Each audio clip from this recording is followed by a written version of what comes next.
Guys এই সেই ডালপা বিলের রাস্তা অ্যান্ড এখানে হচ্ছে বড় একটা ব্রিজ আছে, ওই সামনে দেখা যাইতেছে, ওই দিকে যাচ্ছি। বাট ওয়েদারটা জোস, আজকের ওয়েদারের সাথে সব কিছুর সাথে মেলা ভালোই লাগতেছে।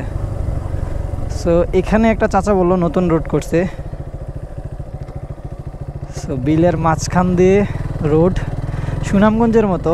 যদি এগুলার পাকা করে সরকার যদি এগুলার দিকে নজর দেয় তাহলে এই প্লেসটা কিন্তু অনেক সুন্দর একটা ট্যুরিস্ট প্লেসে পরিণত হবে। আপাতত তো ট্যুরিস্ট প্লেস, কিন্তু এর থেকে ভালো একটা ট্যুরিস্ট প্লেসে পরিণত হবে অ্যান্ড মানুষ বেশি আসতে পারবে যদি যাতায়াত ব্যবস্থাটা সুন্দরভাবে করতে পারে। অ্যান্ড এই রোডগুলো কিন্তু এই যে আমার সামনে, এগুলা কিন্তু মানুষের দ্বারা তৈরি বা এদিকের মানুষের দ্বারা এগুলা বানছে রোডটা। সো এটাকে যদি পাকা কইরা মোটামুটি রাস্তাটাকে সুন্দর করা যায় তাহলে কিশোরগঞ্জ না গিয়ে মানুষ ঠিক এইখানে চলে আসবে, পাশে হাওড়ের মজা পাবো। মানে কিশোরগঞ্জ সুনামগঞ্জ দুইটার ফিলই এক জায়গায় পেয়ে যাবো, ঘরের কাছে আমাদের কুমিল্লাতে। ভয় লাগতেছে যেহেতু রাস্তাটা নতুন বানছে, চাকা পিছলাই যায়।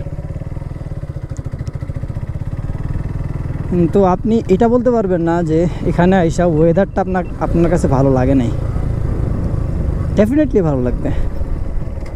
যাবো কেমনে, চাকা পিছলাইলে সোজা হওয়ার, এখানে কেউ নাই। অ্যান্ড এই রুটটাতে আসার পর ডেফিনেটলি আমি বলতে পারি ডাবলা বিল জোস। নৌকা আছে, চাইলে হয়তো নৌকাও চড়া যায়।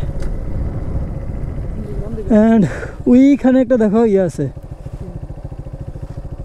এই যে ড্রোন শট নেওয়া যেত না। এই জায়গাটা আবার পাকা করছে, মেবি এটা আগের রাস্তা না, যেহেতু ব্রিজ আছে তো এটা আগের রাস্তা হইব। এই রোডটা আগের, মাঝখান দিয়ে হচ্ছে যত রোড করা হয়েছে এগুলো মাটি দিয়ে বাইন্দা করা হয়েছে। অ্যান্ড এই ডাবলা বিল পরিচিত হওয়ার পর থেকে কিন্তু দোকানগুলো জমজমাট হয়ে গেছে, এই জায়গা জমজমাট হয়েছে, ব্রিজ জমজমাট হয়েছে। আগে কিন্তু ততটা জমজমাট ছিল না, কেউ চিনতো না।